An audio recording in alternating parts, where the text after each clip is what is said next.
जो कारण है दुख का, ये कारण आप ही है, और वो कारण है अज्ञान। इसलिए श्रीनाथ महाराज जी कहते हैं अज्ञान बरोबर दुख नहीं, धरती और आकाश, और ज्ञान बरोबर सुख नहीं, ज्ञान गुरु जी के पास। बस कारण एक अज्ञान। अज्ञान जगत का आदि है और ज्ञान जगत का अंत। इसका अंत करने के लिए क्या बताया? बस उजाला कर लो। अगर सर्प मारना है नकली, असली नहीं, नकली सर्प को मारना है तो उजाला करना ही पड़ेगा। और ये नकली सर्प ही खा गया दुनिया को। और क्या नकली सर्प है? अब महापुरुष तो कह रहे हैं कि जन्म मरण तेरा होता नहीं है। जन्म मरण देह का धर्म है, भूख प्यास प्राणों का धर्म है, हर्षों मन का धर्म है, आत्मा का धर्म है ही नहीं। अभी बता रहे थे ने, पहले पूछा था इन्होंने, बोलो आत्मा दुख पाती है क्या?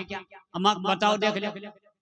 मैं तो चिदाभास बताया, चिदाभास बताया, आभास मात्र है नहीं, प्रतीति मात्र है नहीं।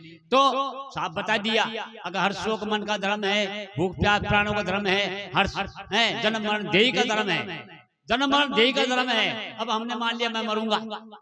अब जता धर्म तो था शरीर का, शरीर का तो उत्पत्ति हुई और इसी के परल होगी। इसमें हमने जबरदस्ती अपना मान लिया मैं तो मरूंगा, मैं मरूंगा। ऐसा भाव क्यों आया? क्योंकि इसके धर्म को अपना लिया, इसलिए मरना पड़ गया। तो आत्मा तो अदर है, हमारा अविनाशी है। अविनाशी आत्मा अचल, जगता ते प्रतिकूल, ऐसो ज्ञान विवेक है सब साधन का मूल। तो यह है विवेक की बात है। ये सत्संग सबसे प्रिय है।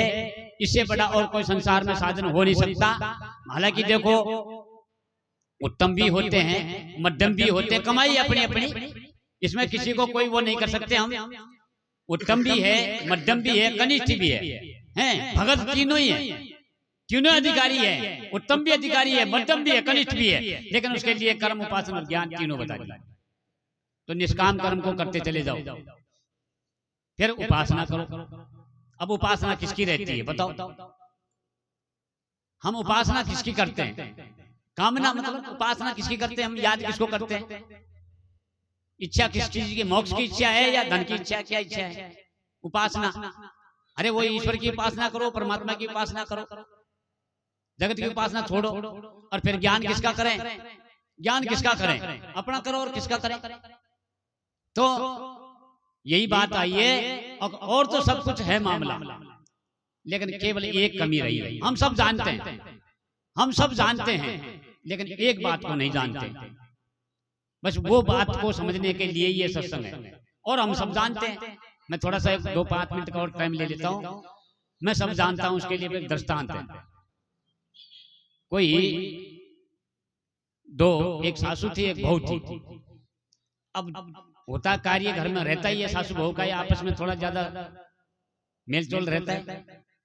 तो वो जो सासू थी वो बहू से कहती बेटा ये काम ऐसे कर लेना।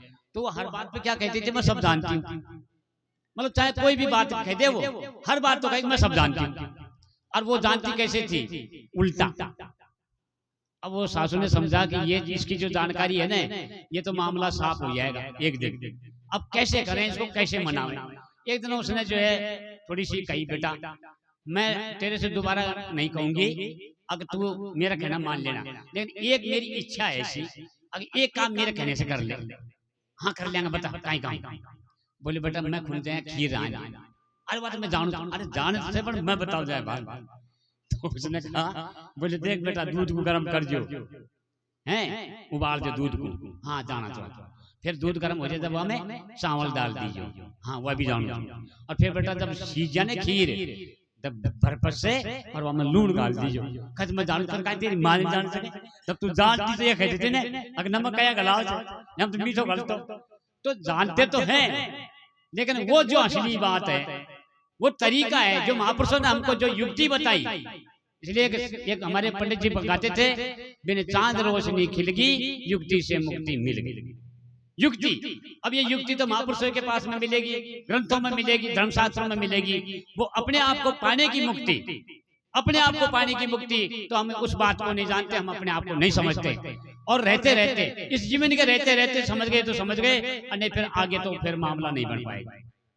इसलिए वो पहले नंबर में एक वाणी बोली थी, वो कि बोले भाई जिन आपने दिल जो है ना छिपने वाला है, दिल छिपने वाला है, जिनके रहते रहते अगर पहुंचो तो पहुंच लो और नहीं तो फिर मामला अध पर में लटक जाएगा। इसी के साथ मैं मेरी वाणी को विराम करता हूं और आपकी सभी श्रद्धा को नमन करता हूं। बोलो सदगुरुदेव भगवान की जय।